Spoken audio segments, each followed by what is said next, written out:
Kumusta po sa ating mga listeners?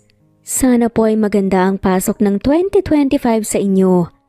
Bago po natin simulan ang kwento, inaanyayahan po namin kayong i-follow at i-like ang aming Facebook page na Cat Amazing Stories para po mapakinggan niyo rin po ang aming mga short stories doon. Simulan na natin ang ating kwento. Lumuwas ng Manila bitbit ang kambal para magtrabaho bilang kasambahay. Pero bakit hindi siya makagalaw nang makita ang amo? Hello listeners, ako nga pala si Caroline. Nung una akong tumapak sa mansyon ni Dalton bilang kasambahay, akala ko'y isa lang itong trabaho, isang bagong simula para sa akin at sa mga kambal.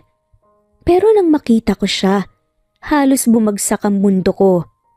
Siya ang lalaking minsay nagbigay ng labis, naligaya sa isang gabing hindi ko malilimutan. Ang ama ng aking mga anak. Hindi ko alam kung paano itatago ang lahat. Tuwing tumitingin siya sa akin, natatakot akong makita niya ang mga mata ng kambal na parehas nang sa kanya. Ginawa ko ang lahat para manatiling tahimik. Iniwasang mapansin. Hindi tumingin ng diretsyo at siniguradong walang palatandaan ng magtuturo sa kanya. Pero habang tumatagal, mas mahirap itago ang katotohanan dahil walang sikretong hindi nabubunyag. Ang tanong ko ngayon, kailan babagsak ang lihim kong mundo? Sana'y pakinggan niyo ang kwento ko hanggang dulo. Adler, tikman mo nga, parang kulang sa asin to. Tanong nga ni Ash habang naghahalo ng sabaw sa kaldero. Kumuha ng kutsara si Adler at tinikman ang niluto ni Ash. Nang dumapo ang lasa ng sabaw, sa kanyang dila biglang napangiwi ang labi niya. Kulang nga ng asin, Ash. Kulang pa para maging dagat. Sarkastikong komento nga ni Adler at nilagay ang kutsara sa tabi. Ano? Isang kutsara lang naman ang nilagay ko dito eh. Sinabi kasi rito sa cookbook, Lola. Sagot ni Ash. Baka naman kasi mali ang sukat mo. Sigurado ka ba talagang isang kutsara lang o baka naman napagtripan mo ulit? Saad ng kakambal. Aba teka, ako pa talaga ang pinagbibintangan, ikaw kaya ang tumikim. Baka naman defective ang dila mo. Buwelta nga ni Ash. Ang daming problema sa sabaw na to. At ang dila ko pa talaga ang sisisihin. Nasa libro na nga ang recipe. Paano mo pa rin nasira? Kung sa tingin mo mas magaling ka, bakit di ikaw magluto? Balik na sabi nga ni Ash. Sa kalagitnaan ng pagtatalo nga nila, dumating si Caroline at hawak ang isang walis dahil kagagaling lamang niya sa pagwawalis sa labas. Ano na naman tong kaguluhang to? At ano yung cookbook ni Mama sa kusina? Akala ko ba sinabi ko nang wag niyo nang gagalawin yan? Ma, kasi naman. Sasagot pa nga sana si Ash nang pinutol ni Caroline ang dapat niyang sasabihin. Hindi ko na kailangan marinig ang dahilan niyo. Paulit-ulit ko nang sinabi na itong libro ng lola niyo mahalaga at ngayon ginagawa niyo pang eksperimento. Sorry ma, gusto lang naman po naming matutong magluto eh. Sagot naman ni Adler. Mukha kayong gumagawa ng lason, tignan niyo nga yung sabaw na yan. Buhay pa kaya ako pag natikman ko yan? Naman, isa lang namang kutsara ng asin ang nilagay ko po dito eh. Pagdadahilan pa talaga ni Ash. Napailing si Caroline. Kunin niyo na yung cookbook at ibalik sa shelf. At kayong dalawa, maghugas na ng mga ginamit niyo. Ako nang mag-aasikaso ng hapunan, baka mabawasan pa ang buhay ko sa kalokohan niyo. Tignan mo na, ikaw kasi, kung ikaw ang nagluto, baka di tayo napagalitan. Ako? Ikaw kaya ang chef kuno dito. Next time huwag kang magbasa ng cookbook na hindi mo naintindihan. Sagutan pa nga ng dalawa. Sabay na napailing ang dalawa at nagpatuloy na maghugas ng kanilang kalat. Napailing si Caroline. Saka na paupo sa silya malapit sa kalan. Kung hindi ko lang kayo mahal, hindi ko na kayo mapapakainin ng masarap na ulam. Bahala kayo sa sardinas. Grabe naman ma, sardinas agad. Ikaw kaya ang nag-train sa amin na magluto kaya kasalanan mo rin po to eh. Buwelta pa nga ni Ash. Oo nga, ikaw ang nagturo sa aming magbalanse ng alat at tamis. Yung recipe mo naman parang math problem po namin sa eskwelahan. Segunda ni Ash. Aba, ako pa talaga ngayon ang sinisisi. Kung di lang ako marunong magluto baka magugutom tayo nung nasa probinsya pa tayo. Huwag kayong tatamad-tamad dyan. Maghugas na lang ng pinggan bago pa kayo makatikim ng tingting ng walis. Sabay na paayos ng paghuhugas sina Ash at Adler. Pero hindi naman maiwasan ang magbulungan. Naalala mo ba, Adler? Nung nasa probinsya pa tayo, puro sinigang lang ulam natin. Sabi ni Mama kailangan daw laging may sabaw kasi mura lang. Oo nga, Ash, pero bakit parang ibang sinigang lagi ang ginagawa niya? Minsan maasim, minsan parang tubig lang. Nagtatakang tanong ni Adler. Kasi sabi ni Mama depende daw yun sa mood niya. Kaya siguro ngayon ganito rin ang sabaw natin, mood din. Inosenteng sagot ni Ash.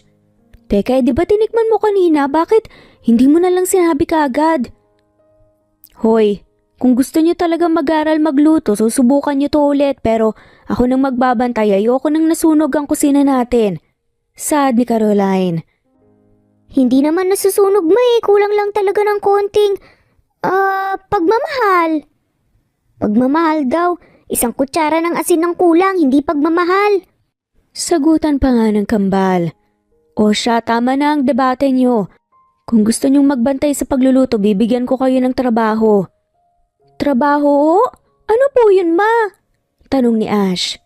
Ikaw, Adler, magbabalat ka ng bawang. Ash, ikaw manghihiwa ng sibuyas. Tandaan niyo, walang iyakan dito. Kung hindi, sardinas talaga ang ulam niyo. Ma, ayoko, tutulo na naman yung luha ko eh. Reklamo nga ni Adler. Sige na, gawin nyo na yan. Tignan natin kung makaluto pa kayo ng maayos. Habang ginagawa ang trabaho nila, nagbubulungan ng kambal. Parang gusto ko na lang magluto ng hotdog, madali pa.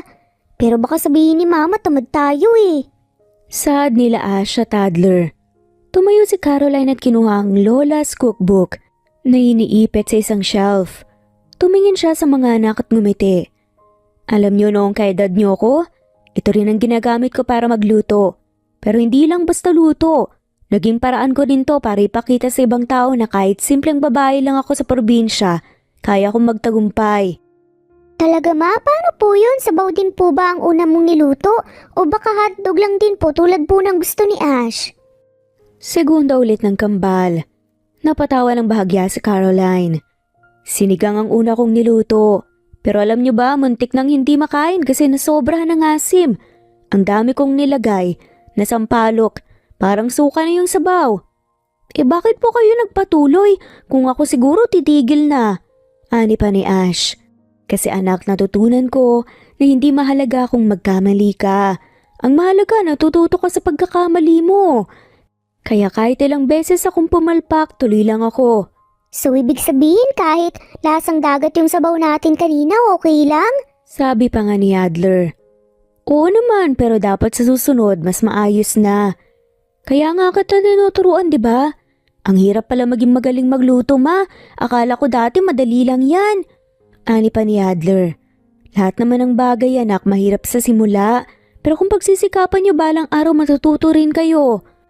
Kaya pala laging sinasabihan ni Lola na maging matyaga kasi kahit sabaw tiyaga rin ang kailangan eh. Tama. Kaya ngayon tutulungan ko kayo. Magluto tayo ulit ng sabaw pero gagawin nating mas masarap. Promise ma, walang sardinas kung masarap na? Paninigurado pa nga ni Ash. Promise, pero kung pangit pa rin, aba sardinas na talaga. Natawa na nga lamang ang magkambal, pati na rin ang kanilang ina. At nagpatuloy sila sa pagluluto kasama ang kanilang ina. Pagkatapos ay kumain na nga rin sila ng gabing yun. Tumayo na nga si Caroline at inayos ang lamesa pagkatapos na lang kumain pero habang nagliligpit, naalala ni Caroline ng kanyang boss na si Dalton. Laging busy at laging walang ganang kumain. Isa siyang housekeeping sa malaking mansyon nito.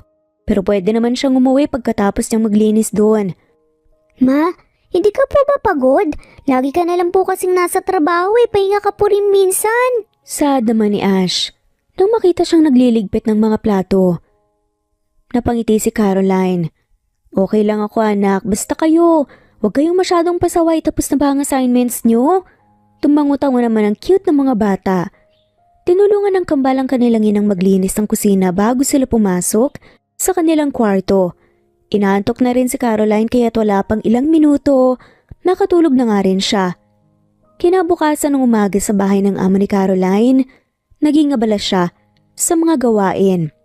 Napansin niyang hindi na naman ginalaw ng kanyang among pagkain na inihanda ng mga maid nito. Sir Dalton, hindi niyo po ba titikman ang pagkain niyo? Tanong niya nang makitang pumasok ang amo sa loob ng kusina. I'm not hungry, Caroline. Uminom lang ito ng tubig at dali-daling umalis roon. Kaya nagpa siya si Caroline na kunin ang niluto niyang adobo at inihain na nga lamang ito sa mesa ni Dalton. Pagbalik ni Dalton, amoy niya kaagad ang masarap na ulam. What is this? Sir, adobo po, luto ko po to. Napansin kong hindi niyo po kinakain ng tanghalian niyo kaya naisip ko pong dalhan na lang kayo. You don't have to do this. Seryosong saad ng kanyang amo. Hindi ko po kailangan gawin pero gusto ko pong subukan. Baka po magustuhan niyo lang. Kahit alinlangan ng mukha ni Dalton, kinuha niya pa rin ang kutsara at tinikman niya ang ulam. Napataas ang kanyang kilay dahil hindi niya inaasahan na pasok ito sa kanyang panlasa na mataas ang standards. This is incredible. Ginawa mo pa talaga to? Opo, sa recipe po ito ng lola ko, tested and proven. Napangiti si Dalton. Mukhang ngayon lang ulit siya nakatikim ng totoong masarap na pagkain. Kinabukasan nadatna ni Caroline ang isang note sa kusina. Prepare the same adobo for dinner tonight. From now on, I want you to handle my meals. I insist. Napangiti si Caroline habang hawak ang note. Aba Lola, mukhang ang recipe mo ang nagdala sa akin ng promotion bilang cook ni Sir ah. Kaya naman, nagluto kaagad si Caroline ng adobo na laging request nito. Pero umabot yata yun ng ilang linggo at parang kahit siya ay nauumay na nga sa kakaluto ng parehong recipe, kaya't naisip niya na hindi pwedeng puro adobo lang ang inihahanda niya araw-araw. Kailangan din niyang ipakita ang iba pang natutunan niya mula sa kanyang lola. Bukas baka sinigang naman, pero paano kung hindi siya mahilig sa maasim? Teka, kare-kare kaya? Ang arte naman nun, okay na siguro yung lumpiang Shanghai. Sumilip sa kusina si Leah, ang bata, sa bahay na parang nakakabatang kapatid niya na mahilig sa kwentuhan. Ate Caroline, adobo na naman. Araw-araw na lang adobo kay Sir Dalton, hindi pa siya nagsasawa. Napailing nga si Caroline. Ewan ko nga ba, Leah? Ang sabi niya kasi, ibang klase raw yung adobo ng lola. Pero tama ka, baka naman nagsawa na. Kaya lumpiang Shanghai naman ang ihanda ko bukas. Pwede bang lumpia na rin ang merienda ko? Promise hindi ko agawan si Sir Dalton. Sige na nga pero dapat ubusin mo ha. At naghanda na nga si Caroline ng pananghalian ni Dalton sa parehong araw. Habang inaayos ang pagkain, laking gulat niya nang biglang dumating si Dalton sa kusina. Isang bagay na bihira nitong gawin. Caroline, what's this? Nagulat si Caroline at halos mabitawan ng kawali. Sir, lumpiang Shanghai po, naisip ko pong maghanda ng iba. Baka sawa na po kayo sa adobo eh. Tinignan ni Dalton ang mga lumpia at kinuha ang isa. Matapos tikman, parang lumiwanag ang mukha nito. This is very good. You've outdone yourself, Caroline. Salamat po, sir. Simple lang po yan. Pasensya na po kung hindi masyadong espesyal ah. Simple? I don't think so. From now on, I want you to handle all my meals. Breakfast, lunch, and dinner. Halos malaglag ang bibig ni Caroline sa narinig. Ha? Sir, baka po sobra na yan. Paano naman po yung ibang gawaing bahay ko? I'll hire extra help if needed. Just make sure you keep cooking like this. It's non-negotiable. Napabuntong hininga si Caroline. Iniisip kung paano niya babalansehin ang trabaho at bagong responsibilidad pero naisip niya rin na malaking tulong ito para sa kanyang pamilya kaya pumayag na rin siya. Sa mga sumunod na araw, naging abala si Caroline sa paghahanda ng iba't ibang putahe para kay Dalton. Napansin niya na tila mas approachable ito at mas magaan ang aura. At isang gabi bigla itong nagtanong, Caroline, where did you learn to cook like this? Sa probinsya po sir. Yung lola ko po kasi mahilig magluto kahit simple lang ang buhay namin.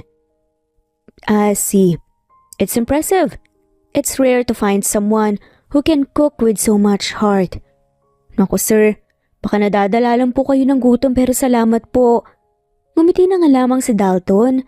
Sa unang pagkakataon parang nakaramdam si Caroline ng kakaibang tensyon sa pagitan nila.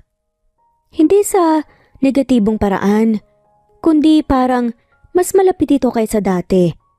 Habang tumatagal napapansin din ng ibang kasambahay na tila laging maganda ang mood ni Dalton. Napansin mo ba? Parang hindi na masyadong masungit si Sir Dalton lately Saad ng isang kasambahay. Oo nga, parang laging nakangiti siguro dahil kay Ate Caroline palaging masarap ang niluluto niya Sagot pa ng isa. Samantala si Caroline na natiling walang ideya na siya na pala ang dahilan ng pagbabago ng ugali ng kanyang amo. Sa normal na araw ni Caroline sa mansyon, biglang dumating si Dalton at may dalang bouquet ng bulaklak. Nagulat si Caroline nang biglang ilapag ito sa harapan niya. Sir, bakit po? May special po bang okasyon? No occasion. This is for you. I just wanted to thank you for everything you've done. Ha? Sir, wala naman po kung ginawa ni special You've done more than you realize, Caroline. Your cooking, your care, it's made the difference. Namuo ang kaba sa dibdib ni Caroline habang nakatingin sa mga bulaklak. Sa unang pagkakataon naisip niya na baka hindi lang trabaho ang nakikita ni Dalton sa kanya. Naglilinis ng sala si Caroline na palagi niyang ginagawa. Pero napatigil siya nang marinig ang tunog ng TV mula sa entertainment room. Karaniwan ay naka-off ito pero mukhang nakalimutan ng ibang kasambahay na patayin. Lumapit siya at tumingin at nanlaki ang mga mata nang makita si Dalton sa balita. Nakasuot ito ng formal suit at kasalukuyang ini-interview tungkol sa isang bagong proyekto. Mr. Dalton Reed, known for his success in the business world, continues to dominate the industry with his latest venture. Sir, can you share your inspiration for this project? It's all about creating opportunities and giving back to the community. That's the foundation of everything I do. Napatras nga si Caroline. Hawak pa ang basahan na kanina'y gamit niya sa pagpunas ng mesa. Hindi siya makapaniwala sa nakikita. Si Dalton Reed. Walang duda, siya yun. Hindi nga lang siya sigurado nung una dahil sa balbas nito ngayon. Pero nang makita niyang mukha nito sa TV, malinaw na siya pala ang lalaking nakasama niya sa gabing yun. Napakapit siya sa sandalan ng sofa. Gusto niyang umupo pero parang hindi niya magawang humiwalay sa TV. Anak nang, hindi niya talaga ako maalala. Mahina niyang singhal at sabay iling. Alam niyang imposible pero wala siyang magawa. Lalo na't nakadisguise siya nung gabing yun. Nakawig, heavy makeup at napakaibang kasuotan. Pero siya, siguradong sigurado siya. Biglang bumukas ang pinto at tumambad si Dalton. Caroline, bakit ka nakatayo dyan? May problema ba?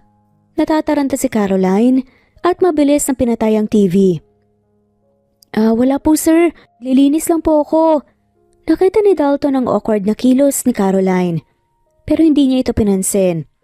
Alright, make sure to prepare dinner early tonight. I have guests coming over. Opo sir. Muling bumalik sa isip ni Caroline ang mga tanong. Dapat ba niyang sabihin ang totoo tungkol sa kambal? Pero paano kung magalit ito? Ayaw niyang masaktan ng mga anak niya, kaya minabuti na nga lamang niyang manahimik sa ngayon. Ngunit sa kabila ng takot niya, alam niyang hindi niya ito kayang itago. Habang buhay, tumating din ang araw na kailangan malaman ni Dalton ang tungkol kina Ash at Adler. Ang tanong lang ay kailan? Kinagabihan, abala si Caroline sa paghahanda ng hapunan para sa mga bisita ni Dalton. Nilalagay niya ang mga plato sa mesa nang biglang pumasok si Dalton sa kusina. Caroline, ready na ba ang lahat? Nagulat si Caroline at muntik na ngang mabitawan ng baso na hawak. Ay, opo sir. Konti na lang po, ilalabas ko na po yung dessert mamaya. Napansin ni Dalton ang pagiging balisa niya at bahagyang napangiti. Relax, it's just dinner. Opo sir, sige po. Bakit parang ang hirap kumilos kapag nandoon ang amo niya? Napahawak siya sa dibdib at nag-inhale-exhale ng malalim para kumalma. Pagkatapos nang iserve ang mga pagkain sa lamesa ng mga bisita, napapansin ni Caroline na paminsan-minsan tumitingin sa kanya si Dalton. Dalton, your chef is amazing. The food is perfect. Komento ng isa sa mga bisita. She's not just a chef. She handles everything in the house. Proud na sagot nga ni Dalton. Narinig yun ni Caroline habang inaayos ang ilang baso sa gilid. Napalunok siya. Ang weird naman ang tunog ng sinabi nito, parang masyado nga siyang espesyal. Nang matapos ang hapunan, tumayo si Dalton at lumapit sa kanya sa may kusina. Hindi niya namalayang papunta ito, kaya't nagulat siya nang bigla siyang kausapin. Caroline, can you bring out the wine? Opo sir, sandali lang po. Sa sobrang kaba, hindi niya namalayang natapik niya ang bote ng tubig sa counter. Tumilapon ito at muntik nang mabasa ang kanyang uniform. Careful! Mabilis siyang tinulungan ni Dalton at kinuha ang basang towel para punasan nga ang tumilamsik na tubig. Nagkatitigan sila ng saglit. Are you okay? Opo sir, pasensya na po. Medyo sabog lang po. Yata ako ngayon. You seem jumpy tonight. Something's bothering you? Wala naman po sir, siguro po. Pagod lang. Tinitigan nga siya ni Dalton na parang binabasa ang emosyon niya. Pero hindi na ito nagtanong pa. Nagliligpit na ng mesa si Caroline nang muling lumapit si Dalton. Ngayon dala nito ang basong iniinom kanina. Caroline, thank you for handling tonight's dinner. You did well. Hindi alam ni Caroline kung paano sasagot. Lalo siyang naiilang sa presensya nito. Wala po yun sir, trabaho ko naman po talaga. Nagulat siya nang bahagyang umiti si Dalton. Lagi mong sinasabi yan pero lagi mo din namang ginagawa. Ang best mo. Napatingin si Caroline sa kanya na parang hindi makapaniwala. Pero bago pa nga siya makasagot, umalis na nga si Dalton at iniwan siyang nakatulala. Hindi niya maiwasang isipin ang mga tingin at salita ni Dalton. Bakit parang may kakaiba rito? Hindi naman ganun ang amo niya dati. Ngunit alam niyang hindi siya pwedeng magpaka-awkward ng ganito sa harap ng boss niya. Lalo na't marami pa siyang tinatago. Isang linggo ng hapon, sa araw na yun, nagpaalam si Caroline kay Dalton na may pupuntahan. Sinabi niya na maghahatid nga lang siya ng pagkain sa isang kaibigan. Hindi nagtanong si Dalton pero naisipan nga niyang mag-drive pauwi. Nang napadaan siya sa isang maliit na park malapit sa kanilang bahay, napansin niyang may mga batang naglalaro doon. Sa unang tingin hindi niya binigyang pansin, ngunit nang makita ang isang familiar na figura si Caroline. Nakatigil ito sa gilid ng playground habang pinapanood ang dalawang bata. Napakunot ang noon ni Dalton at binuksan ang bintana ng kanyang sasakyan. Caroline? Halos mapatalon nga si Caroline sa gulat. Nang marinig nga ang boses ni Dalton mula sa likuran niya, hawak-hawak niya ang plastic bag na may lamang merienda para sa mga bata. Sir, ano pong ginagawa niyo dito? I should be the one asking that. Sabi mo magdadala ka ng pagkain para sa kaibigan mo pero bakit nandito ka? Bago pa man siya makasagot, biglang tumakbo papunta kay Caroline ng dalawang bata. Si Ash at Adler. Napahinto si Dalton nang makitang dalawa.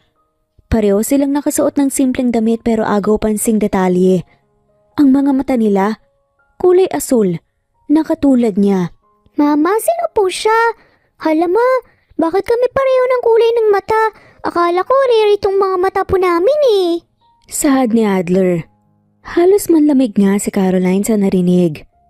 Nagpalipat-lipat ng tingin niya kina Dalton at sa mga anak niya. Habang si Dalton ay parang hindi makapaniwala sa tanong ng mga bata. Wait, mga anak mo sila? Hindi alam ni Caroline kung paano ipapaliwanag. Opo sir, sila po sina Asha at Adler. Tahimik na tinitigan nga ni Dalton ang mga bata. Halos hindi siya makapagsalita. Para siyang tumitingin sa mas batang bersyon ng sarili niya. Parehong sharp ang mga mata at pareho rin ang ngiti. Tahimik na tinitigan ni Dalton si Caroline at ang dalawang bata. Hindi niya mapigilang mapansin ang malalaking mata ng kambal. Parehong pares ng mata na araw-araw niyang nakikita sa salamin. Caroline, are they? Bago niya matapos ang tanong, biglang sumingit si Ash. Mama, baka naman siya yung tinatawag nilang doppelganger namin. Napatingin si Dalton kay Ash. Habang si Caroline ay nanatiling nakatulala. Hindi alam kung matatawa o matataranta. Doppelganger? Seriously? Oo nga sir, nabasa ko yun sa libro. Kapag may kamukha ka raw, di ba parang may connection kayo sa past life o kaya sa destiny? Eh tignan niyo po, sobrang pareho tayo ng mata. Tsaka parang may aura ka na kilala ko pero hindi ko ma-explain. Sagot ni Ash. Baka naman hindi siya doppelganger. Baka siya yung wizard na gumawa ng spell sa atin para maging unique yung mata natin. Segunda naman ni Adler. Wizard? Doppelganger? This is certainly interesting theory. Seryoso sir? Mama, ano po sa tingin niyo? Wizard siya, di ba? Ang cool! Baka may powers kami na hindi pa namin alam. Inosenteng tanong ni Ash sa kanyang ina. Ash, Alder, tama na yan. Hindi si Sir Dalton wizard, okay? Mama, bakit ganun? Bakit kamukha niya kami? Magandang question yan, Caroline. Bakit nga ba kamukha ko sila? Napakagatlabi na nga lamang si Caroline, alam niyang hindi na nga niya maiiwasan ang sitwasyon. Ash, Alder, halika muna rito. Hinatak niya ang kambal papalapit sa kanya, habang si Dalton nakatitig pa rin sa kanila, naghihintay ng paliwanag. Okay, fine, magpapaliwanag na ako. Lumunok si Caroline at iniisip kung paano sisimulan. Ganito kasi yun, Sir Dalton. Nung buntis ako sa kambal, medyo mahirap yung pinagdaanan ko noon. Naiwan ako ng boyfriend ko dati tapos sobrang lungkot ko. Ewan ko ba sa kung anong dahilan. Naisipan kong mag-focus sa trabaho para malibang. Okay, and then? Paano ko napasok dito? Itinaas pa nga niya ang kilay. Halatang hindi kumbinsido. Sige, diretso na. Fan mo ako, sir. Napatingin siya kay Dalton na parang nahihiya. Alam mo yung feeling na parang ang galing-galing ng boss mo tapos parang idol level na yung tingin mo sa'yo? Laging may presence ka na sobrang nakaka-inspire. Kahit nung buntis ako, lagi kong iniisip, grabe, sana lumaki tong mga anak ko na kasing talino at kasing astig ni Sir Dalton. Wait, are you saying you idolize me habang buntis ka? Kaya magkamukha kami? Napailing na nga lamang si Dalton. Pero hindi may tatangging may bahagi siyang natatawa. Sir, seryoso ko. Kasi nga, wala namang ibang logical explanation eh. Hindi kita kilala noon. Hindi tayo magkakilala kahit saan. Hindi kita na-meet kahit saang lugar bago ka maging boss ko. Paano mangyayari na ikaw ang tatay nila? And yet, here we are, looking at two kids who practically scream my DNA. That's not idolization, Caroline. That's genetics. Mama, ano po yung genetics? Sabat pa nga ni Ash. Ay naku Ash, huwag ka nang magtanong muna. Look Caroline, hindi ko naman sinasabi na hindi ako naniniwala. Pero sa tingin ko, I need some answers. Maybe a test? Mama, test daw. Saan tayo magte-test? Exam ba to? Kailangan po bang mag-review? Buwelta pa nga ni Adler. Hindi exam, Adler. Hay naku, tumigil muna kayong dalawa. Sir, paano ba yan? Sige, kung gusto nyo ng test na yan, bahala kayo.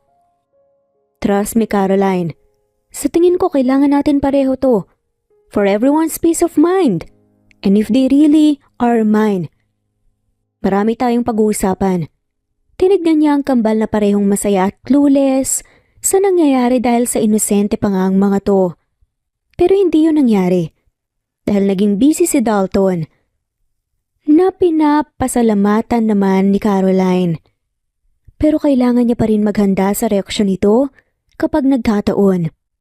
Sa hardin ng mansyon, inaasikaso ni Caroline ng mga bulaklak. Nang mapansin niya, ang isang babaeng papalapit. Maganda ito, elegante at may mahinhing ngiti sa labi. Sa unang tingin pa nga lamang alam ni Caroline na hindi basta-basta ang babae. Ikaw siguro si Caroline. Narinig ko ng tungkol sa'yo. Ako si Sylvia. Pagpapakilala pa nga nito sa kanya. Nagulat si Caroline pero agad ding ngumiti bilang pagbate. Oo ako nga po. Pasensya na kung medyo madumi ang kamay ko. Kayo po ang ex-fiancé ni Dalton. Dugtong pa ng babae.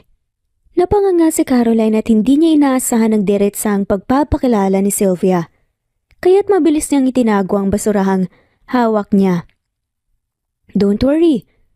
Wala naman akong dahilan para maging masama sa'yo. Mukhang nagustuhan ka rin ni Dalton ha? Sabi nga nito pero wala namang nakikitang maling reaksyon sa magandang mukha ng babae. Nabula si Caroline pero mabilis niyang itinanggi. Naku ma'am, hindi po ganun. Ako lang po ang kasambahay dito. Siya po ang boss ko. Tumawa si Sylvia. Relax, Caroline. Hindi naman kita kina-question eh. Sa totoo lang gusto ko nga sanang makilala ang taong nagdala ng kakaibang saya kay Dalton. Inimbitahan ni Caroline si Sylvia na pumasok sa loob ng mansyon. Pinaupo niya ito sa sala habang naghahanda siya ng tsaa. Napakasimple ng kusina mo pero mukhang puno ng buhay. Imik pa nga nito na kinabigla ni Caroline dahil sumunod pala ito sa kanya sa loob ng kusina. Ganito po talaga kasi ang gusto ni Sir Dalton. Ayaw niya nang masyadong magarbo. Gumiti si Sylvia at tumingin kay Caroline nang diretso sa mata.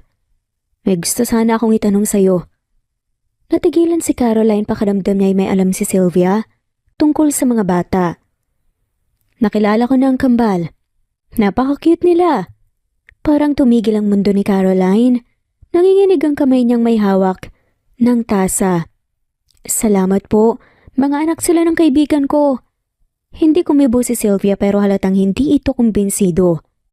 Bago pa man makapagtanong ulit, pumasok si Dalton sa kusina. Sylvia, anong ginagawa mo dito? Nagulat si Caroline nang makita si Dalton na may bahagyang tensyon sa boses. Tumayo si Sylvia at ngumiti rito. Dalton, I just wanted to visit and I wanted to meet Caroline. Pagkatapos ng pag-uusap, lumabas na nga si Sylvia ng bahay pero may binulong ito sa kanya. You're a good woman, Caroline. Nakikita ko yun, the way you care for others. Don't hesitate to tell Dalton the truth when the time is right. Tila nagbabanta na saad nito. Hindi naman alam ni Caroline ang sasabihin. Nang umalis si Sylvia, naramdaman niya ang bigat ng kanyang puso. Mabait si Sylvia at lalong nagdadalawang isip si Caroline na sabihin ang katotohanan. Kung malaman niya si Dalton, ang ama ng kambal, paano si Sylvia? Paano kung magalit si Dalton? Napabuntong hininga si Caroline. Hindi alam kung anong gagawin. Sa bawat araw na lumilipas, lalong bumibigat ang kanyang pasanin. Nakita ni Caroline sina Sylvia at Dalton sa gazebo ng mansyon sa sumunod na araw. Nakaupo si Sylvia. Magiliw na nakangiti kay Dalton habang inaabot ang kamay nito. Ngunit kapansin-pansin ang lamig ng reaksyon ni Dalton, tila wala itong interes sa ginagawa ni Sylvia. Dalton, I just wanted to say how proud I am of everything you've accomplished. Lagi kitang susuportahan. Thanks. Malamig na saad lamang ni Dalton. Napakunot ang noon ni Caroline habang pinapanood ang eksena. Para bang wala man lamang respeto si Dalton kay Sylvia. Hindi niya napigilan ang sarili at naglakad papunta sa kanila. Sir Dalton! Napalingon ang dalawa at bahagyang nagulat si Dalton sa biglaang pagsulpot ni Caroline. Pasensya na po.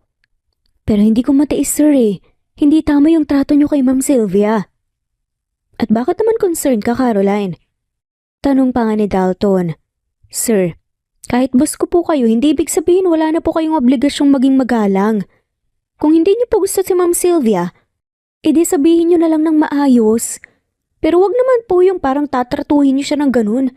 Ang sakit kaya nun. Nagulat si Sylvia. Pero ngumiti rin ito ng bahagya. Tila natutuwa sa tapang ni Caroline. Si Dalton naman ay nanatiling tahimik habang nakatingin kay Caroline na parang sinusuri ito. Tapos ka na, Caroline? Hindi pa po, sir. Kung ako sa inyo, matuto po kayong magpahalaga ng mga babae. Hindi porket. Biglang tumayo si Dalton at naglakad papalapit sa kanya. Dahilan para matigil nga si Caroline sa pagsasalita. Bahagya siyang umatras. Pero hindi na nga siya nakalayo nang magsalita si Dalton. Para kang prangka ngayon ah. Pero you're mistaken about one thing. Ano po yun? Ngumiti lamang ito. Hindi ako interesado kay Sylvia. I am more interested in your cooking. Nag-prepare ka na ba ng lunch? Nanlaki naman ang mga mata ni Caroline at sabay na pataas ng kilay. Ano? Seryoso ba kayo, sir? Sinesermonan ko po kayo dito tungkol sa respeto. Para sa isang babae tapos pagkain ang iniisip niyo?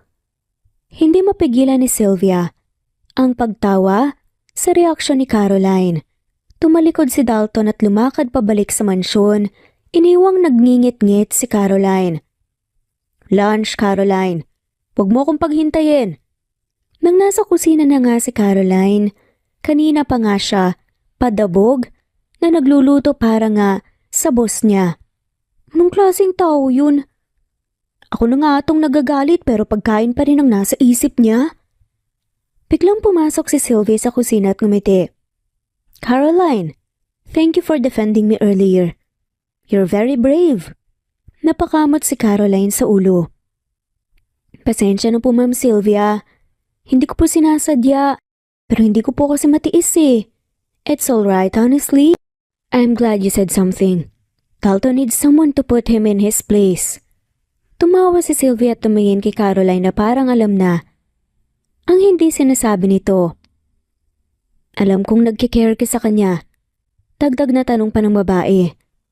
Natigilan si Caroline at napahawak sa sandok. Ha? Ako? Nako, hindi po. Si Sir Dalton, ako hindi po. Seryoso po ko, Ma'am Sylvia. Ngumiti lang si Sylvia at tumango. If you say so. Pero parang ikaw ang kailangan niya. Pagkalis ni Sylvia na pabuntong hininga si Caroline. Hindi alam kung matutuwa o mababahala sa sinabi nito. Isang tanghali dineliver ni Caroline ng lunch sa opisina ni Dalton. Naglalakad lang siya papunta sa conference room nang nadaanan niya ang pantry kung saan narinig niya ang mahihinang boses ng dalawang lalaking nag-uusap. Siguraduhin mong walang makakahalata. Once we reroute the funds, smooth sailing na yon. At wala na tayong problema. Hindi nga mahahalata ni Dalton yun eh. Sad pa nga ng isa. Tama ka pero paano kung maghinala siya? Hindi biro ang halaga ng perang mawawala sa kumpanya. Buwelta ng isa pang kausap nito. Kaya kailangan natin ipakita na parang external breach yun na sa labas nga nang galing ang fraud. Leave them the blame. Kunwari sila ang nagkasala. Napahinto si Caroline at nanlalamig ang buong katawan. Hindi siya makapaniwala sa narinig niya. Tumalikod siya at dahan-dahang bumalik sa elevator. Dala ang pagkain ni Dalton sa loob-loob niya. Dapat niyang sabihin ito sa boss niya. Pero naiisip niya rin ang mga panganib. Paano kung madamay ang mga anak ko? Paano kung ako ang pagbintangan? Pagdating niya sa opisina ni Dalton, nakita niya itong nakaupo habang nakatingin sa mga dokumento. Tahimik niyang inilapag ang pagkain sa lamesa nito. Parang tahimik ka ngayon ah. May nangyari ba, Caroline? Tila concerned na tanong ni Dalton. Nagulat naman si Caroline sa tanong nito. Wala naman po sir. Siguro pagod lang. Tumingin si Dalton sa kanya ng matagal, parang binabasa ang kanyang isip. Sigurado ka ba? You seem distracted. Saad pa nga ni Dalton. Hindi makatingin si Caroline ng diretsyo at nagpaalam na nga na aalis na. Kung wala na po kayong iba pang utos sir, babalik na po ako sa trabaho. Pagdating ng gabi, hindi mapakali si Caroline sa kama. Paulit-ulit na bumabalik Sa isipan niya, ang narinig sa pantry. Alam niyang malaki ang maaaring maging epekto nito. Hindi lang sa trabaho niya kundi pati na nga rin sa pamilya niya. Sa huli, hindi na nga niya kinaya. Bumangon siya. Nagbihis at nagdesisyong puntahan si Dalton. Pagdating niya sa mansyon, nagdalawang isip pa nga siyang kumatok sa opisina. Pero bago pa man siya, makapagdesisyon bumukas ang pinto at sumilip si Dalton. Halatang nagulat sa pagbisita niya. Caroline? It's late. Anong ginagawa mo dito? Napalunok si Caroline pero nagdesisyon nga siyang ituloy ang kanyang balak. Sir, kailangan ko pong makausap kayo. May mahalaga po akong sasabihin. Tinignan niya ang lalaki ng mabuti bago tumabi para papasukin siya sa opisina. Umupo siya sa harap ng kanyang mesa. Habang nanatiling nakatayo si Caroline, nilalaro ang laylayan ng kanyang blouse. Sige, nakikinig ako. Huminga ng malalim si Caroline bago nagsimula. Kanina po habang dinadala ko yung pagkain niyo, may narinig po akong usapan sa pantry. Tungkol po sa rerouting ng company funds at pagpapalusot po nito bilang external breach. Kahit naman po, ako naiintindihan ko yun. Dahil may Tagalog rin po silang eksplanasyon tungkol doon kanina. Hindi nagsalita si Dalton. Naningkit ang mga mata niya habang nakatingin kay Caroline. Pero hindi niya ito sinita, kaya nagpatuloy siya. Sinabi po nila na hindi niyo mapapansin kaagad. Plano po nilang ituro sa iba ang kasalanan. Hindi ko po kilala kung sino sila pero alam kong dapat niyo pong malaman. Tahimik lang si Dalton habang pinag-iisipan ng narinig. Tumayo siya mula sa upuan at naglakad papalapit nga kay Caroline. Sa sobrang lapit nila naramdaman niya ang init ng kanyang presensya. You realize the risk na pinasok mo, diba? Nang sinabi mo to, tumango si Caroline kahit na nanlalambot ang tuhod niya. Opo, sir. Pero hindi ko po kayang magbulag-bulagan. Kayo lang po ang makakagawa ng paraan para pigilan sila. Saglit na naghintay si Dalton bago ngumiti ng bahagya, pero hindi ito abot sa kanyang mga mata. Matapang ka, Caroline. Foolish, but brave. Hayaan mo na akong magresolba nito at wag mong sasabihin sa kahit na kanino ang sinabi mo sa akin. Naintindihan mo ba? Tumango ulit si Caroline pero hindi na nga niya napigilang magtanong. Paano po kung malaman nilang ako ang nagsabi sa inyo? Paano po kung madamay ang pamilya ko? Tumitig si Dalton sa kanya. Seryosong ekspresyon. Sisiguraduhin ko na hindi na mangyayari to. I will protect you, Caroline. Trust me. Napatingin si Caroline kay Dalton. At sa unang pagkakataon naramdaman nga niyang may sincerity ang mga salita nito. Tumango siya at dahan-dahang umatras, handa nang umalis. Pero bago pa man siya makalayo, nagsalita ulit si Dalton. Caroline, lumingon siya at kita ang bagyang pag-aalala sa mukha nito. Next time, don't wait until it's this late. Nasabihin mo sa akin yan. Ngumiti nga si Caroline ng bahagya bago tumango. Noted po, sir. Good night po. Lumabas siya ng opisina pero alam niyang mula ngayon, hindi na magiging simple ang buhay niya sa mansyon. Pagkatapos nito ilang araw rin, nabalita na nalaman na nga nito ang balak ng mga taong narinig ni Caroline. Naalis ang mga ito sa kumpanya at ligtas naman siya kahit papaano. Sinigurado rin ni Dalton na hindi nga siya madadamay. Nakita ni Caroline na papalapit si Dalton sa kanya. Mukhang tapos na ang trabaho nito sa araw-araw na yun. Sir, kamusta po? I owe you one. Not just for your honesty but for your bravery. Matapang ka. Nadakip na rin sila and I will make sure no one will harm you. Salamat. Bahagyang namula si Caroline sabay iwas ng tingin. Ginawa ko lang naman po kung anong tama, sir. Ayoko lang po na may mangyari sa inyo o sa kumpanya.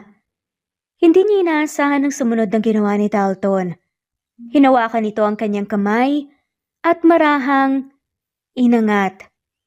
You always say you're doing your job. Pero ang dami mo na talagang nagawa.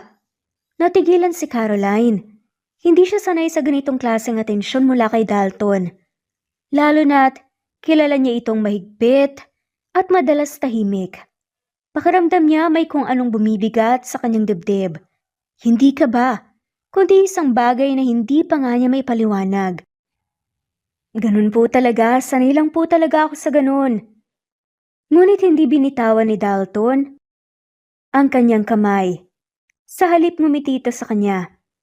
Dahil masyado kang malaga, sisiguraduhin ko naman na may taong poprotekta at magkikare para sa'yo.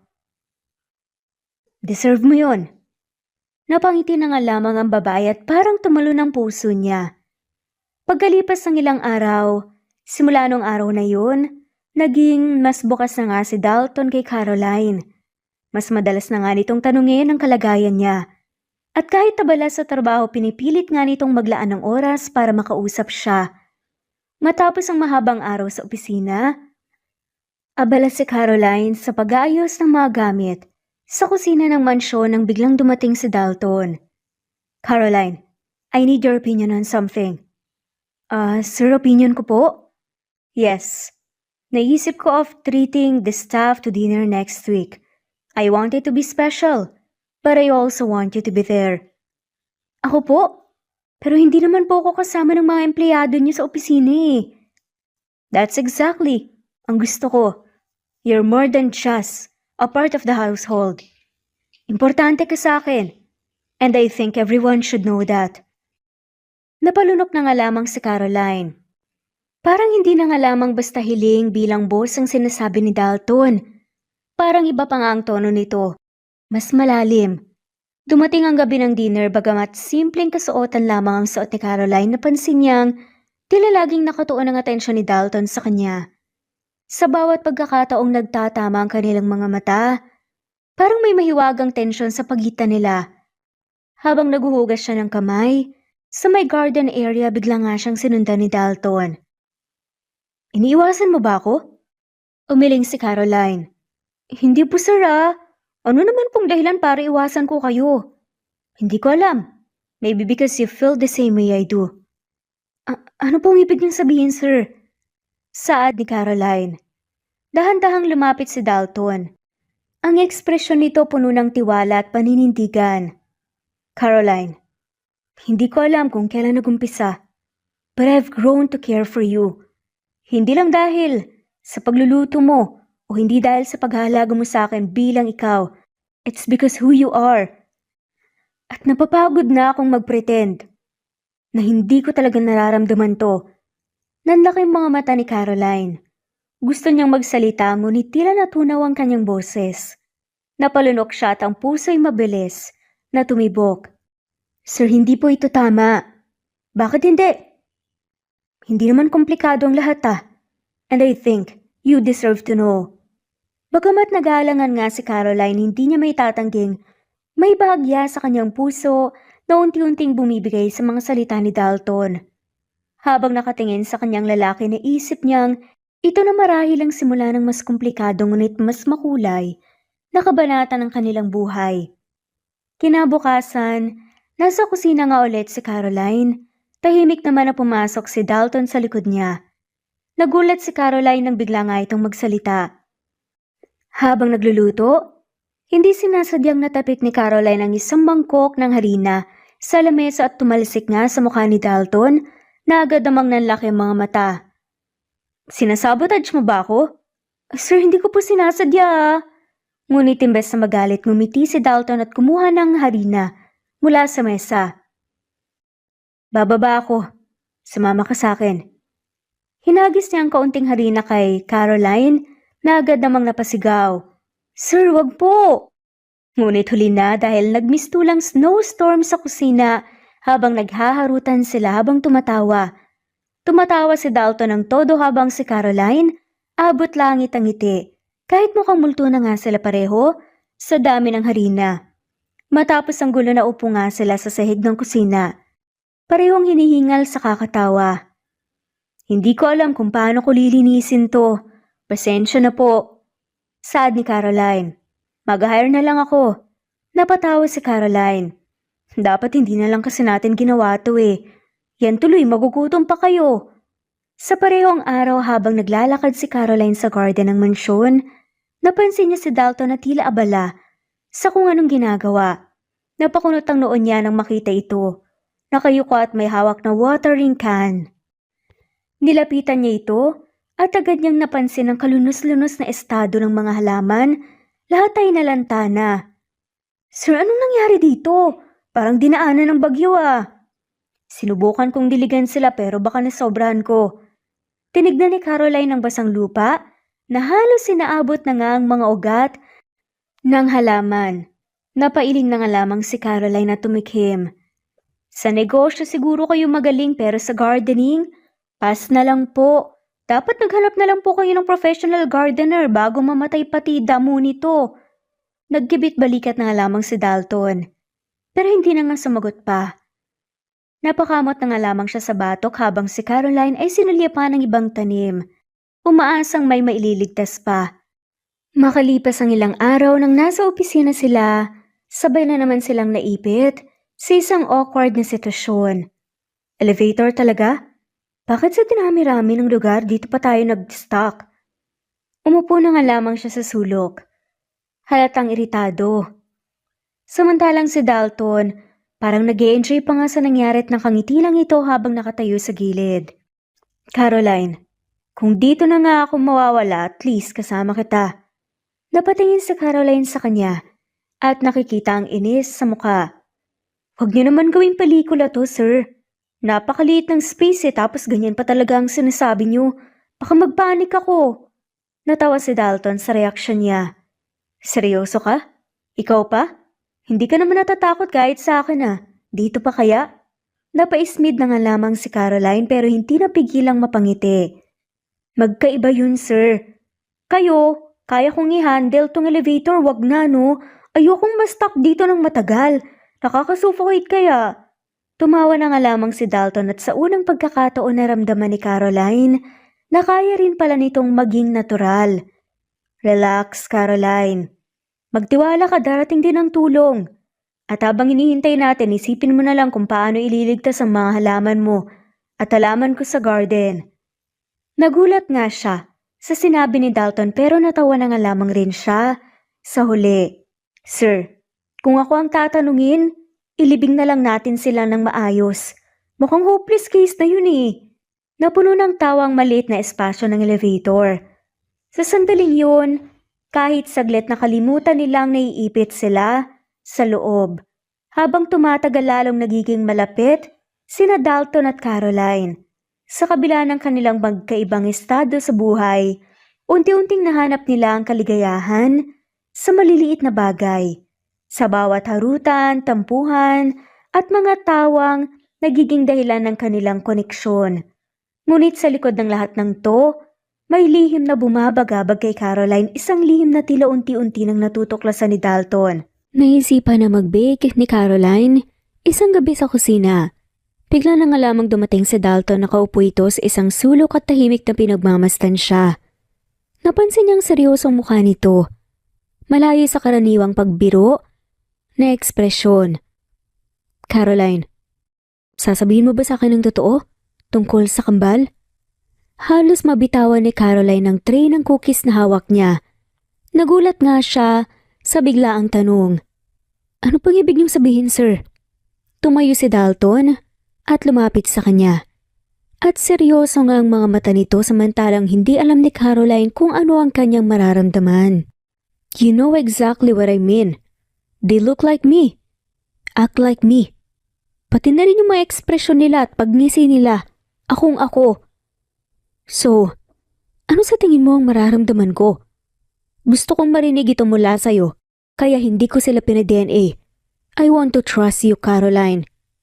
Nanlamig ang buong katawan ni Caroline. Hindi niya magawang sumagot. Bumilis ang tibok ng kanyang puso habang pilit na naghahanap ng tamang paliwanag. Pero bago pa nga siya makapagsalita, bumukas ang pinto at pumasok si Sylvia. Dala ang familiar na tensyon na palagi nitong hatid. Dalton, I didn't know you were busy. Should I come back later? Halos magpatihulog na nga si Caroline sa kaba. Mabilis niyang inayos ang tray ng cookies sa mesa at nagkunwaring abala. Sylvia, anong kailangan mo? Hindi naman urgent. I just wanted to talk to you tungkol sa personal matter. Unless, of course, mas importante ang maid mo.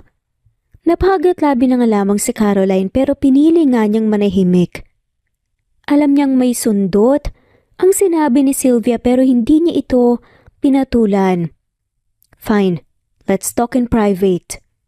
Tumingin si Dalton kay Caroline bago tuluyang sumama kay Sylvia.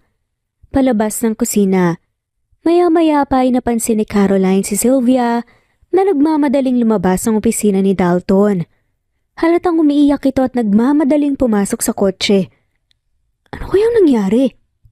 Pagbalik ni Dalton, umalis na siya. Sir, okay lang po ba siya? Pero umiiyak siya eh. We've been over for a long time. She just needed to accept it. Hindi niya matanggap. Pero sir, mukhang nasaktan po talaga siya. Hindi naman po siguro tama na... Talaga bang kinakampihan mo siya? Akala ko ba? Ako dapat ang kakampihan mo. Hindi po ako kumakampi. Pero kahit sino naman po kapag umiiyak may dahilan, di ba? Napatigil si Dalton at tila napaisip. Tumayo siya at tumitig kay Caroline at ngumiti ng bahagya. Masyado kang mabait. Alam mo ba yun? Maybe that's why I can't stop thinking about you. Biglang namula si Caroline at halos matapilok nga sa pagkakahakbang patras. Hindi ko po alam kung anong ibig niyong sabihin. At teka, nasusunog na po yata yung niluluto ko. Mabilis siyang tumakbo papunta sa kusina. Iniwan si Dalton na napapailing at tila nasisiyahan sa kanyang reaksyon. Isang araw, habang naglilibot si Dalton sa mansyon, naghahanap ng isang file sa lumang opisina ng mansyon. Napansin ni Dalton ang isang makapal na cookbook na nasa isang sulok ng bookshelf. Bagamat luma at kupas na ang pabalat, may familiar na pangalan nitong nakasulat. Lutong bahay ni Feliza Ferrer. Ferrer? Caroline's last name is Ferrer. Dinala niya ang libro pabalik sa kanyang opisina at binuklat ang mga pahina. Sa bawat recipe, may mga maliliit na anotasyon at kwento na nakasulat sa gilid ng pahina. Isa sa mga kwento ang umagaw sa kanyang atensyon. Noong panahon ng digmaan, nakatulong ako sa isang batang yaya na tumakas sa mga sundalo. Dinala ko siya sa aming bahay at binigyan ng pagkain at matutuluyan. Nagpatuloy siya bilang kasama ng isang mayamang pamilya. Ngunit sinigurado nang hindi niya makalimutan ang kabutihan namin. Halos mabitawan ni Dalton ang libro. Ang yaya na tinutukoy sa kwento ay ang yaya niya noong bata siya ang babaeng nag-alaga sa kanya habang abala ang kanyang mga magulang. Kinabukasan tinanong ni Dalton si Caroline tungkol sa libro. Caroline, cookbook ba to ng lola mo? Napatigil si Caroline at nanlaki ang mga mata nang makita ang libro. Saan niyo po ito nahanap? Akala ko po nawala na to eh. Nakita ko to sa old office. So, tama nga ang sinabi ko. Tumango si Caroline at pilit na pinipigilan ng kilig. Sa kagalakan na makita ang alaala ng kanyang lola. Alam mo ba, she saved someone very close to me. My childhood yaya. Palagi niyang kinukwento sa akin ng babaeng tumulong sa kanya. Hindi makapaniwala si Caroline. Hindi ko po alam na may connection pala ang pamilya natin, sir. More than connection, Caroline. Yung lola mo sobrang bait. Tinulungan din niya ang pamilya ko sa legacy namin. Biglang naramdaman nga ni Caroline ang bigat ng pagkakataon. Ang kanyang lola pala ang isa sa mga dahilan kung bakit nagtagumpay ang pamilya ni Dalton. Sa opisina ni Dalton, abala siya sa pag-aayos ng ilang papeles at dumating si Caroline upang magdala ng tanghalian.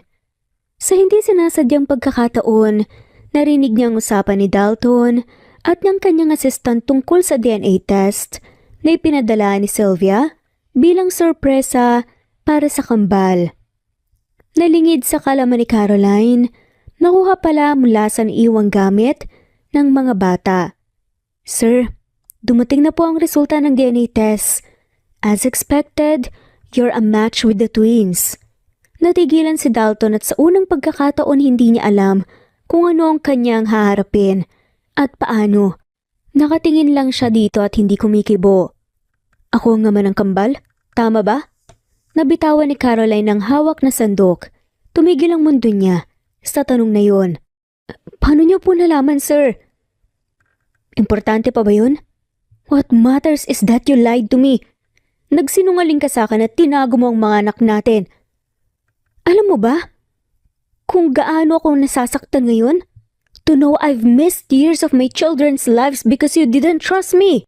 Hindi mo ako pinagkatiwalaan. Hindi napigilan ni Caroline ang pagtulo ng luha niya, pero pinilit niyang ipaliwanag. Kayo nga ama nila, pero hindi man lang ba kayo nagdududa kung bakit nangyari yun? I don't remember you, Caroline. Hindi ko maalala na naka-encounter pala kita. But that doesn't change the fact that they are my children. At tinago mo sila sa akin. Natahimik si Caroline.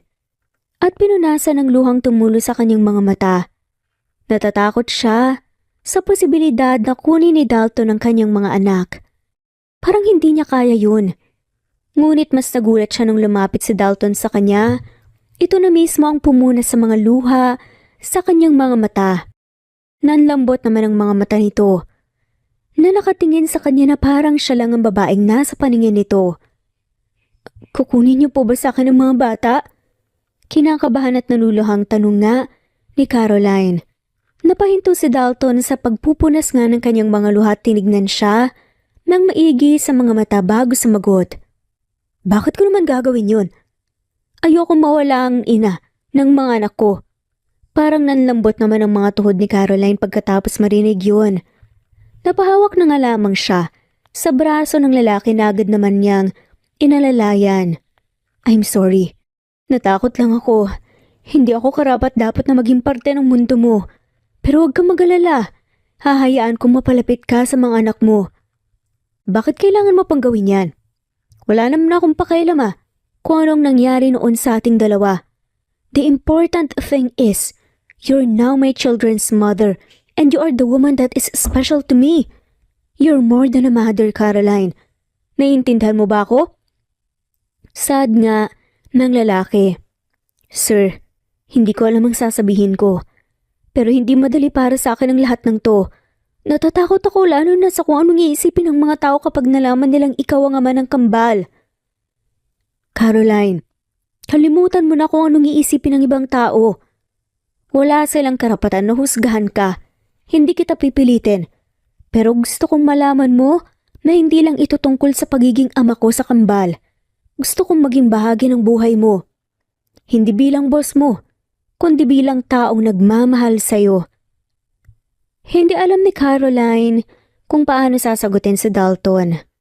Sa gitna ng tensyon, biglang pumasok sina Adler at Ash mula sa kanilang kwarto. Hawak ang isang laruang robot na tila pinag-aagawan nga nila. Sabi ko akin si Optimus Prime!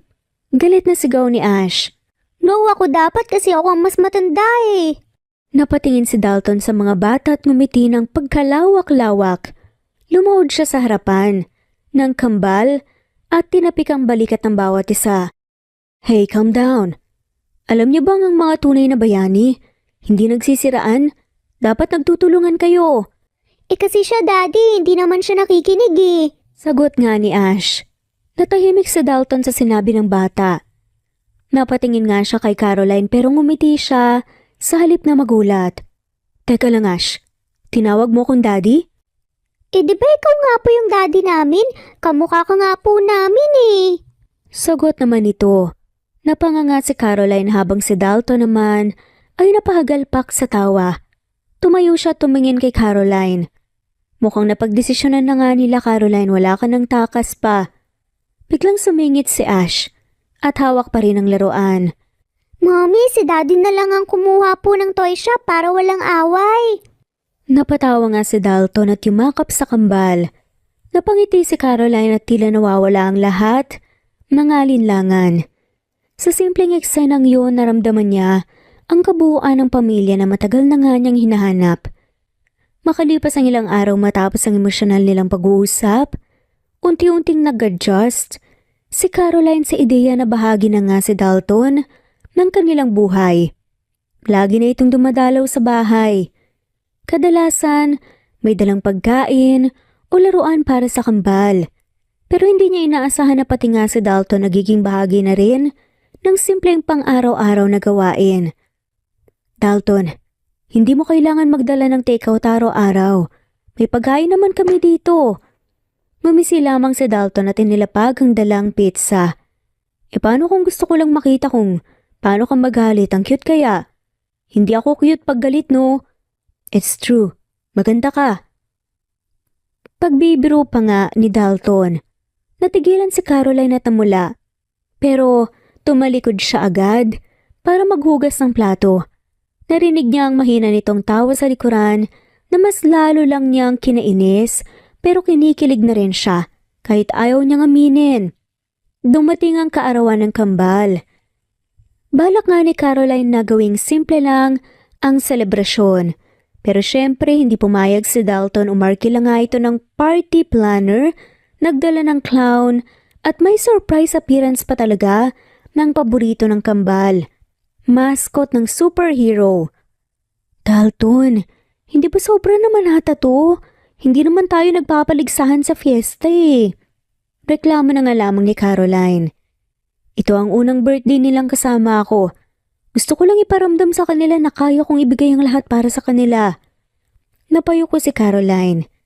Hindi alam kung paano tatanggapin ang sweetness nito, lalo na nang tawagin ni Dalton ang kambal para ibigay ang regalo nito. Isang maliit na bahay na puno ng laruan at libro. Daddy, ang cool mo! Ikaw na po ang paborito naming superhero! Saad pa nga ng kambal. Isang linggo matapos ang kaarawan ng kambal, inanyayahan ni Dalton si Caroline sa isang outing. Wala siyang ideya kung bakit parang masyadong excited ang kambal bago siya umalis, pero hindi na nga lamang niya pinansin. Pagdating nila sa isang lumang playground na may view ng sunset sa may ilog na patigil si Caroline, ang buong lugar ay inayos ni Dalton. May nakasabit na mga Polaroid ng moments nilang pamilya at may picnic setup sa gitna. Hindi niya inaasahan ng ganitong setting. Dalton, bakit naman dito? Ang dami ko tuloy naalala nung bata pa ako pero ang sweet naman nito. Perfect ang lugar na to, diba? Simpleng-simple lang. Pero ang dami nating alaala na pwede pang buuin. Nung kumakain na nga sila ng snacks, napansin ni Caroline na balisa si Dalton. Bakit parang hindi ka mapakali? May problema ba? Hindi naman problema. May iniisip lang ako na matagal ko nang gustong sabihin. Tumayo si Dalton, bigla hawak ang isang papel. Nagulat si Caroline, pero natahimik siya na nanonood habang binabasa nito ang nakasulat. Alam mo ba kung ilang beses kong sinubukang gawin to? Paulit-ulit akong natatakot kasi baka hindi mo ko tanggapin. Pero naisip ko, kung hindi ko gagawin ngayon, kailan pa? Saad nga ni Dalton. Tumigil si Dalton, sabay nilabas nga ang isang kahon mula sa kanyang bulsa. Sa halip na singsing, isang maliit na bracelet na may pangalan nilang 4. Bracelets? Akala ko ba seryoso tayo dito?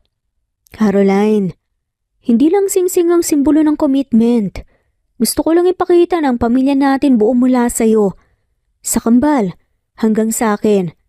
Pero ano na, relax ka lang, ito na. Tumawa nga si Dalton sa kalumuhod at inilabas na nga niya sa wakas sa likod ng picnic basket ang isang maliit na kahon na may singsing. Biglang lumabas. Mula sa likod ng playground ang kambal, bit-bit ang karatula. Sa karatula ni Adler ay nakalagay na, Mommy, wag kang killjoy. Say yes! Please, Mommy, para may forever na po tayo. Saad nga ni Adler at Ash. Napahagigik si Caroline kahit umiiyak. Hindi niya alam kung matatawa ba o maiiyak sa pagiging unique ng proposal ni Dalton. It's not just as the mother of my children that I love you. I love you because you're my home. Wherever we go, you're my haven. So, will you marry me, Caroline? Napayakap si Caroline kay Dalton habang ang kambal nagpapalakpakan. Oo na, pero seryoso Dalton. Ang corny mo hindi ko alam kung matutuwa o maasar ako. Corny pero totoo. At sa susunod, ikaw naman ang mag-propose para patas. Napatawa na nga lamang sila. Hinila ni Dalton ang kambal sabay silang yumakap kay Caroline. Matapos ang proposal, nagsimula ang mas matibay na pagsasama nila Dalton at Caroline. Ngunit tulad ng anumang relasyon, hindi laging madali ang lahat. Marami sang lang kailangang ayusin. Lalo na't parehong galing sa magkaibang mundo ang kanilang mga personality at pamumuhay. Isang araw, napansin ni Caroline na tahimik si Dalton. May inibot nga itong mga papeles at nakita niya na yon pala ang kontrata ng prenuptial agreement. Dalton, akala ko ba tiwala ang basihan ng relasyon natin? Bakit kailangan pa ng ganito? This isn't because I don't trust you. Gusto ko lang siguraduhin na kung ano man ang mangyari, ligtas kayo ng kambal. Ayoko maging dahilan ng pera natin. Hindi ko kailangan ng ganito. Hindi ako nakatingin sa kung anong meron ka, mahal kita dahil sa kung sino ka, hindi dahil sa yaman mo. Napabuntong hininga si Dalton, lumapit sa kanya at saka hinawakan ang kamay. Caroline, hindi ito tungkol sa pera. Tungkol sa protection para sa pamilya natin. Ayokong mag-away tayo dahil lang sa ganito. Pag-usapan natin ng maayos. Napatingin si Caroline sa kanya. Nakitang tapat ang intensyon ni Dalton. Sa huli na pagtanto niyang hindi ito tungkol sa kawalan ng tiwala kundi sa pagmamahal at pagkabahala nito para sa kanila. Isang weekend na isipan ni Dalton na ilabas ang kambal at si Caroline sa isang nature park. Excited ang mga bata lalo na si Adler na gustong sumakay ng zipline. Habang nagpipiknik, napansin ni Caroline na parang masyadong cool dad si Dalton. Natatawa siya habang pinapanood si Dalton na naglalagay ng helmet kay Adler. Parang mas enjoy ka ba kaysa sa mga bata? Sumulyap si Dalton habang nakangiti. Siyempre naman, ngayon ko lang naranasan to, yung maging tatay. Kaya pagbigyan mo na ako. Bigla siyang nilapitan ni Ash. Binigyan ng flower crown. Daddy, princess ka na rin po ngayon. Same po kayo ni Mama. Tumawa na nga lamang si Dalton suot ang flower crown habang inaasar siya ni Adler. Mami niyong reyna akong prinsesa, hindi ba dapat hari? Mas bagay sa yung prinsesa, Daddy, para ka kasing Barbie ng kapitbahay natin eh. Nagtawanan na nga lamang ang buong pamilya. At sa simpleng araw na yun, naramdaman ni Caroline na mas buo ang kanilang pamilya. Sa wedding preparations, mas lalong naging busy ang dalawa. Mas gusto rin kasi ni Caroline na kahit hindi perfect ang venue, makasal lang sila ni Dalton, yun naman ang importante. Ang hindi niya alam, may surprise naman ang kanyang magiging asawa. Nang dumating ang araw ng kanilang final gown fitting, nagulat si Caroline nang makita ang kambal na nakasuot ng mini versions ng kanyang gown. Ano na naman ang drama niyo ha? Bakit parang gusto niyo akong gayahin? Para hindi ka ma-pressure ma, tignan mo bagay sa amin. Sagot ni Ash. Natawa si Caroline habang tinitignan nga ang kambal. Ash Adler, alam niyo bang pangbabae ang suot niyo? Hindi ba kayo niiilang? Hindi naman ma. Bagay naman po sa amin, 'di ba? Sabi nga po ni Daddy, confident daw po dapat kami kahit ano pong suot namin eh. Sumingit pa nga si Ash. Tsaka sabi po ni Daddy, kamukha daw po namin yung pinakamagandang babae sa buhay niya, ikaw po. Kaya nagsuot po kami ng ganito para makita mo po kung gaano ka kaganda. Umikot-ikot pa nga si Ash para ipakita ang gown. Aba, nakuha niyo pa talagang magpalusot ha. Pero seryoso mga anak, hindi ba kayo naiinitan sa suot niyo? Nakatitig nga lamang si Adler sa sariling sa salamin at nag-a-adjust ng laylayan ng gown. Mainit nga pero sabi ni Daddy tiis ganda daw po para perfect moment. Patingin na nga lamang si Caroline kay Dalton na mukhang natatawang nagtatago. Dalton, ikaw ba ang may pakana nito? Ano bang pinapasok ng utak mo at ginawan mo ng gown ng mga anak natin? Humagigik na nga lamang si Dalton habang tumatawa. Hawak nga nito ang kamera. Hey, sinabi ko lang na gusto kitang sorpresahin, hindi ko sila pinilit magsuot ng ganyan, promise. Sila mismo ang nag-volunteer. Sabi namin kay Daddy gusto po naming maging part ng moment mo, Ma. Tsaka gusto po naming malaman mo na kahit kamukha kami ng bride ngayon, ikaw pa rin po ang pinakamaganda. Sad pa nga ni Ash. Oo nga, Ma, pero parang gusto ko nang magpalit kasi kung sino pa po yung gwapo, siya pa po yung mukhang prinsesa ngayon eh. Ani nga ni Adler. Magpalit na kayo mga anak, baka mamaya sabihin ng mga tao 2 mini-me ang kinuha ko para ikasal. Tinanggal ng kambal ang kanilang gowns. Si Dalton naman, hindi mapigilang kunan silaan ng litrato. Sa araw ng kanilang kasal, pinili nila ang isang simpleng seremony sa tabi ng isang lawa, kung saan tumatakip ang mga ilaw mula sa mga firefly.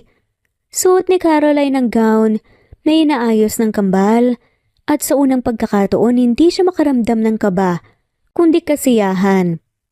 Habang naglalakad siya papunta kay Dalton, narinig niyang bulong nga ito sa kambal na naghihintay sa tabi ng altar.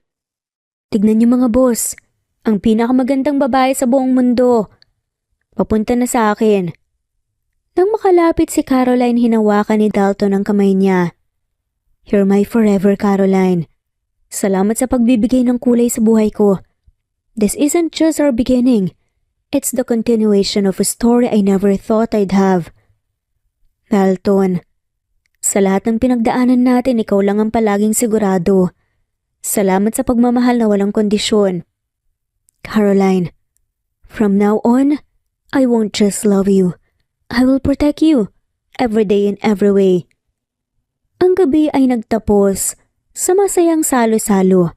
Tawanan, kantahan at sayawan sa tabi ng lawa.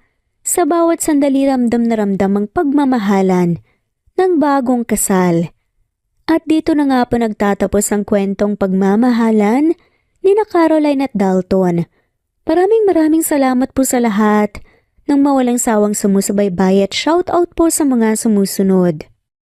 Kuya Atok, Presbyteros Rose, Ostonalito, Fernando Regidor, RC Baltazar, Lorna Ayman, Valeria Donato, Kidim Tess, Romana Grospe, Juliet Cade, Mercy Villantes, Jelly Tampos, Dionisia Moreno, Natalie Navarro, Rinaldo Reyes, Teresita, Jessica Vargas, Rachel Sonio, Elizabeth Satena, Presbyteros, Shanda, Marilyn San Jose, Annie Hoson, Liliano Bebe, Eli Bitasolo, Ronalie Fajada, Lucy Katubig, Enday Samante, Enday Lebra, Raquel Magno, Maring Ramos, Teodora Santos, Lilia Butalon, Crisanta de la Cruz,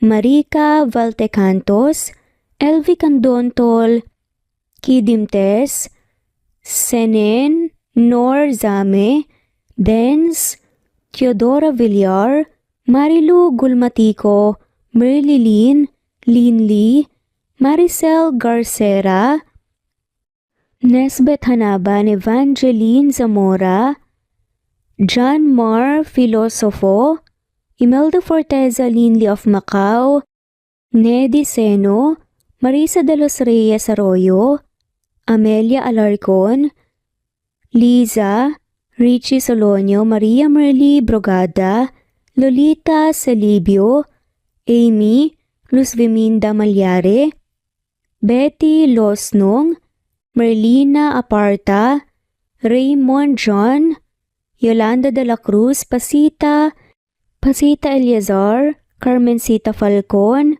Mary Tauring, Geraldine de Jesus, Ana Flor Saico, Rayland Pudadera, Vilma Lukban, Anesha Ceballos, Melanie Leonila, Maria Uy, Alice Ebreo, Teodora Villar, Gloria Amon, Elibita Solo, Capricorn Girl, Felix Perez, Lilia Butalon, Rosalinda Fronda, Nelani Juan Batang Ibunan, Marlene Pagalpalan, Mercedita, Anastasia Mondonedo, at shoutout na rin po sa lahat ng mawalang sawang sumusubaybay.